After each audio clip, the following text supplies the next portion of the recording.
I think some people may know that we work a lot with youth in Israel, where we have Jewish and Arab and Palestinian youth together.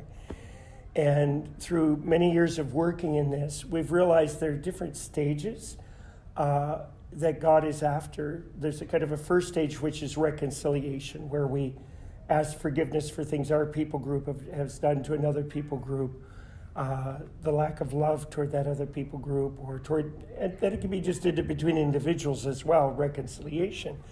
Excuse me.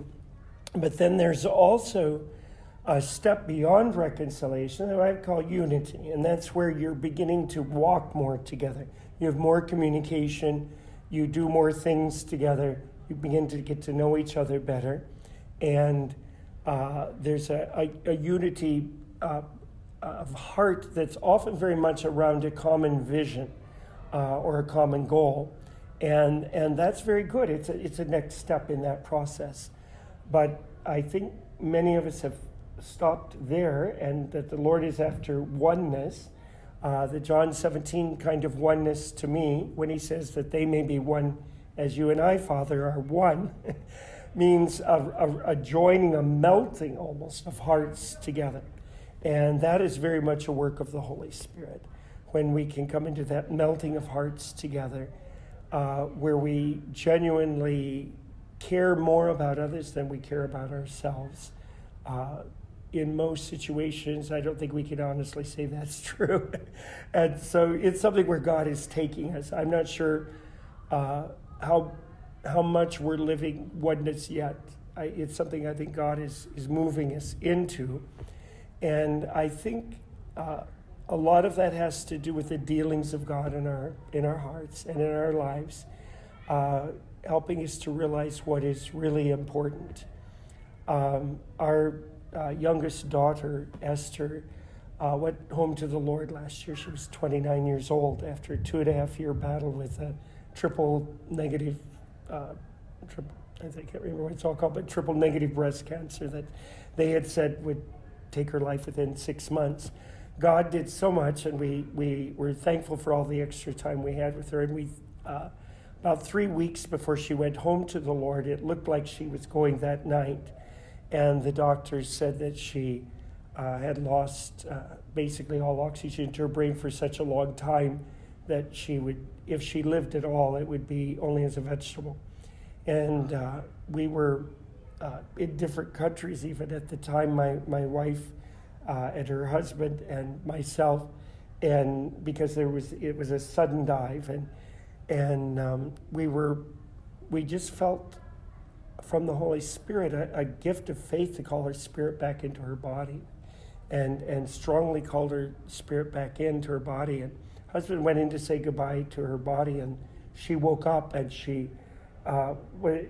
was fully cognizant. She said, "You need a haircut," which she'd been been asleep for 3 weeks, and so he did need a haircut. But she was suddenly totally back with full faculties.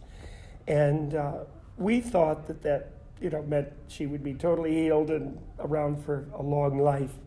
But actually, the Lord just gave us a wonderful 3 weeks where she shared with us her experience in heaven.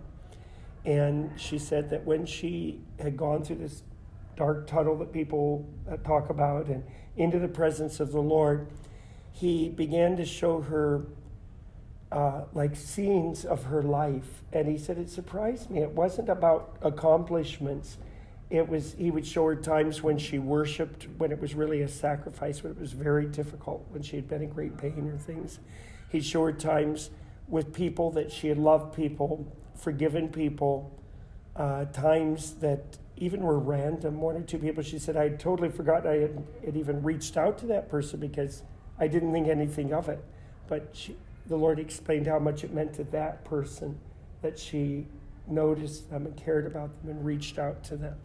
And everything was not about accomplishment. Everything was about how well she had loved the Lord, how well she had loved her family, and how well she had loved other people.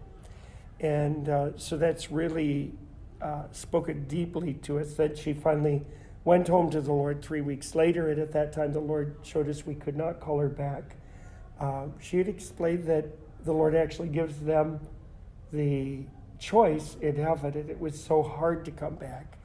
But she'd come back for all of our sake, and we thought it was for long term, but it was actually more of a shorter time, I think, to let us know how real heaven is, but also to know what's the real priority in life.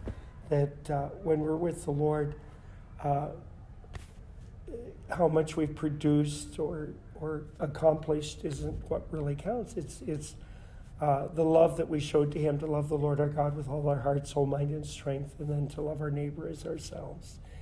And so oneness is getting to that point where we really aren't living for our ministry or our false identity found in what we do, but it's in our true identity of who we are as sons and daughters of the living God who reflect his love. He is love, and we reflect his love and costly love. Oneness would be a very costly love. And to be honest, I don't know if I'm there yet. I just say, go God, take me there. And I think it's something that we just need to keep pursuing and not just lightly think, well, we've arrived at oneness, but to say, Lord, just work and deal in my heart till the selfishness is really pulled out. And I really do more deeply care for others than I care for myself.